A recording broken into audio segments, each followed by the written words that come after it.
So that's a great question. A lot of it has to do with personal preference.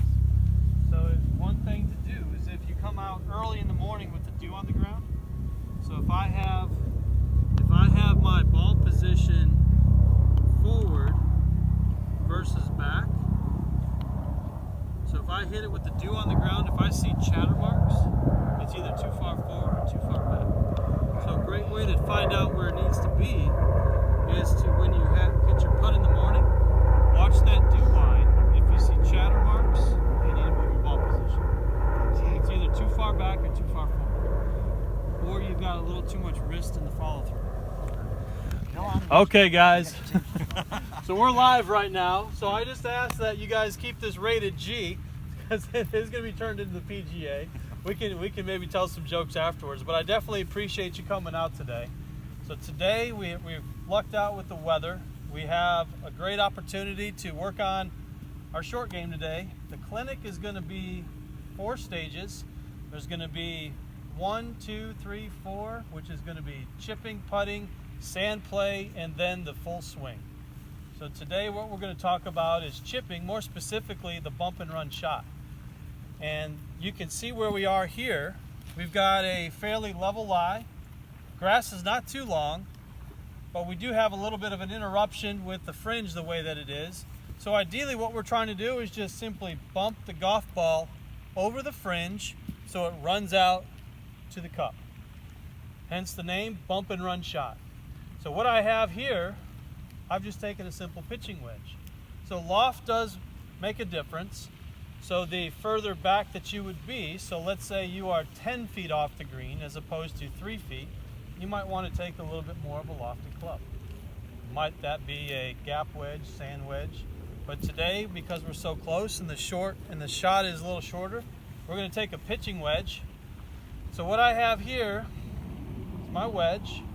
If you look at the way this club is designed, you've got your leading edge right there, and then the back edge is flat. So if I have this leading edge going into the ground, being in the state of Mississippi, we have Bermuda, we're allowing that leading edge to catch grass as it's coming into the shot. So we're having a way to set up to kind of circumnavigate snagging the club in the ground. So if I set my club flat like this, I have that ability to drag that leading edge all the way across the grass. However, if I set my club more up on the toe, like this, now all of a sudden I just have the toe dragging through the grass. So how many times have you had a chance to hit a shot, catches grass, the ball goes absolutely nowhere? Never happened to me. Yeah, we've all experienced I don't know about y'all, it never happened to me. So I'm basically giving you guys a way to kind of cheat this Bermuda grass that we have. So the goal is to not lay the club flat, so when we're chipping, you can see how far my hands and the club is from my body. We're actually going to stand much closer. Club is going to be more vertical, straight up and down. Now it's going to be only the toe that's resting on the ground as opposed to the entire sole of the club. And then from here, we want to feel the club slightly forward. On this shot, instead of a pitching wedge, what about an 8-iron? 8-iron would work. Anything that you could just bump off the front and let it run, that'll be the shot. So here's the goal. The goal is to not set the club flat, bring it a little bit up on the toe, get a little closer to it, and as you can see, I don't have my ball position in the middle or in the front. It's going to be off my right foot, and for you, Jack, it's going to be off your left foot. That's right. And then we have the club lean slightly forward, and then we choke down to the middle. And then we use a putting stroke from there. And you want the ball with an angle like that to hit on the toe. It's going to catch more on the toe, correct. So how about I give a couple demonstrations? So we'll just jump in here real quick. So my first goal is to set the club more up on the toe, a little forward. You can see how I have the ball off my back foot. Now I'm going to grip down all the way to the metal, and it's a putting stroke. With a putting stroke, we don't necessarily use our wrists. what we do is we have the opportunity just to let the arms and the shoulders rock back and forth. So I just take it back and come on through, just like that. Why didn't it go in? I must have misread it. That's another 6 hours of practice. He didn't want to make us feel bad. So how about we go ahead, let's just try a couple shots. So, but before we hit a shot, try to go through the routine. So you're gonna see the shot that we have to hit. You can see the break. But for the setup, before we hit the shot, all we're gonna do is raise the club more up on the toe. We're gonna get closer to it. We're gonna choke down quite a bit. And then we're basically gonna use a putting stroke. So we're not gonna be hitting down on the shot. We're not gonna be using our wrist to try to help it up into the air. All we're doing is rocking our hands back and forth like a pendulum. That's all we're trying to accomplish. Good. Very good. Awesome, Jack. So, John Tate, if we could keep both hands on the club, so as we're coming through, try to keep both hands on it, and we just follow through. There we go. Perfect. So we're going to play this a little bit further back. We're going to have this a little bit higher up, and then you can bring your hands down just a little bit more. Yep, we're going to actually bring you a little bit closer still. There we go. And then you just putt it. You shift your weight forward. There you go. If you can lean forward, that would be perfect. Absolutely. Absolutely. Very nice. Seeing some good shots here. And the first thing that you're going to notice is that the club is not catching in the grass. Do you notice how it kind of rocks through the grass nice and smooth? That's the goal. No snags. Perfect.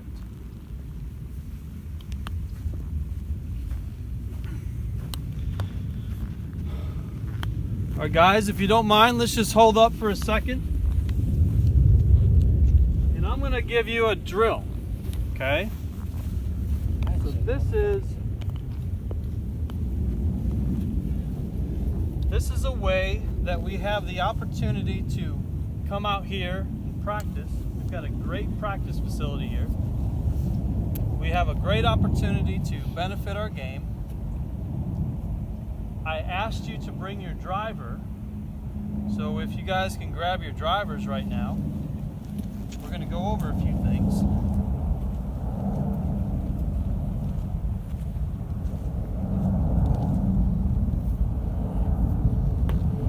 So who Do I really need my driver? Because I hit everything the same distance. I mean, what difference is it? It's actually just for a drill.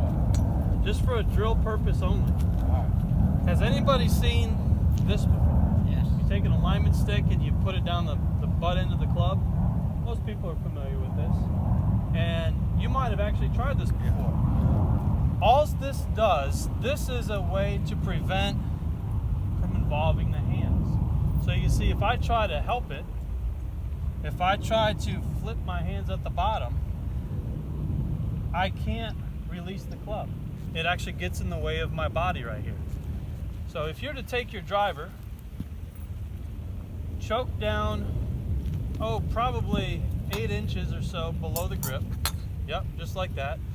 So Bill, you'd actually choke down even a lot further than that. Yep, so we're gonna actually choke down so far on the driver.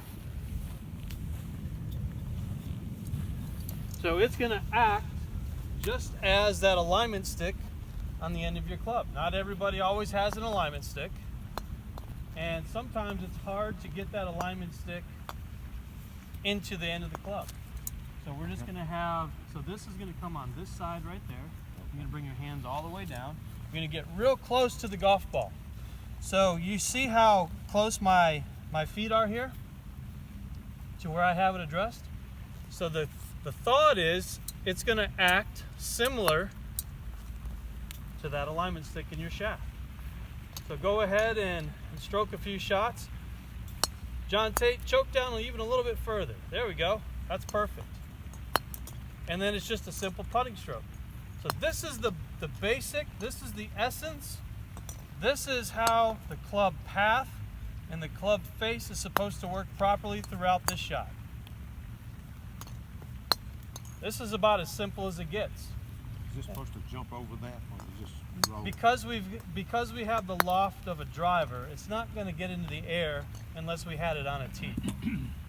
But if you're to take this same stroke that we're just working on now and put a 9-iron in your hand, 7-iron in your hand, even a hybrid in your hand, you're going to see very similar results.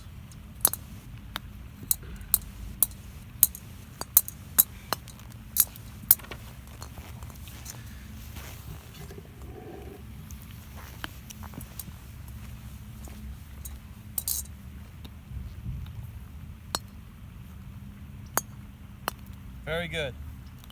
Very good.